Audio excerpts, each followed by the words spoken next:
careful of my words here. That is really important. This is the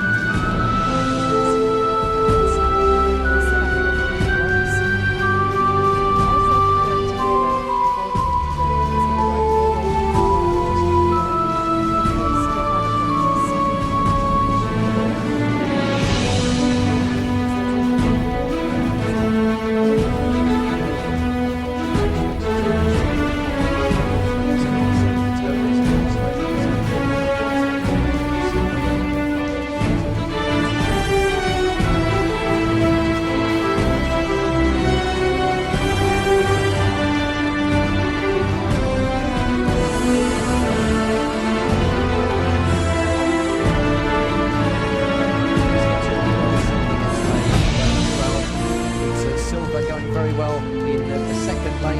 Silva from Brazil ahead of Prado from Brazil on the inside. And very well as well. Silva just in the lead. At the moment he's got competition from the outside from Gomez. And Silva from Gomez. Particularly meant to head Silva on the inside. Here comes Felipe Gomez. Felipe Gomez. Oh, I think he's looking complete.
Apa yang terpikir pertama kali ketika saya sebut Lampung? Mungkin sebagian Anda akan menyebut gajah. Ya, karena di Lampung ada Waikambas, pusat pelatihan gajah.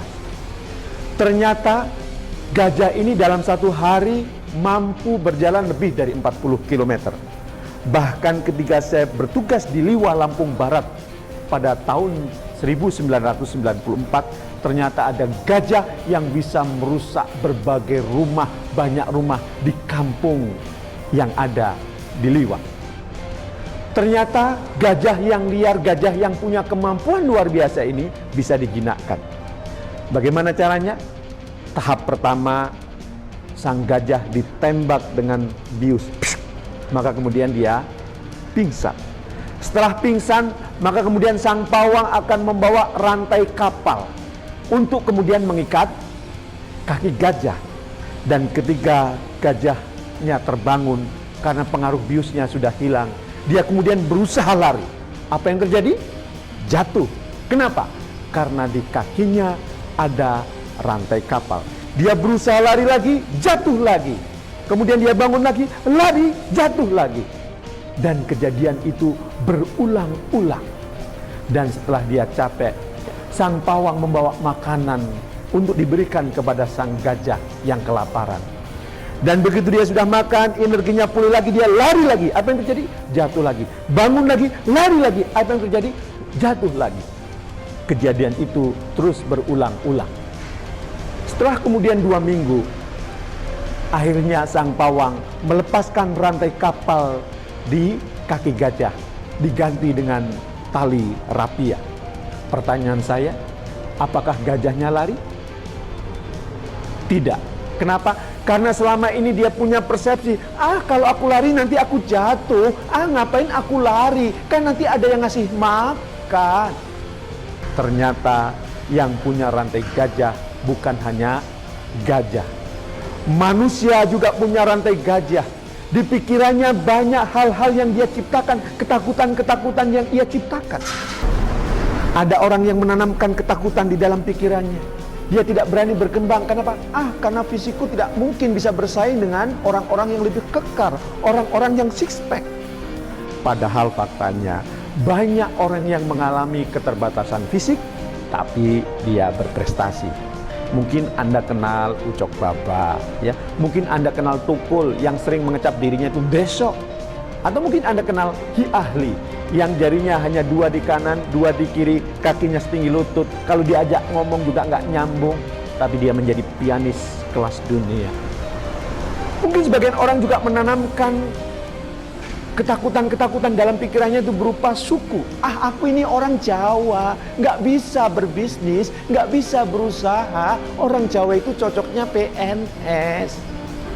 Atau mungkin sebagian Anda menganggap bahwa pendidikan Anda ciptakan ketakutan dalam pikiran. Aku ini bukan sarjana, aku ini cuma lulusan SMP atau SMA, atau aku harus lulusan diploma. Masa harus bersaing dengan yang lulusan S1, S2, sehingga Anda kalah bersaing. Padahal betapa banyak orang-orang yang berhasil bukan karena pendidikannya. Anda kenal Bill Gates, DO. Mungkin Anda juga kenal Pak Sugiharto, mantan Menteri BUMN.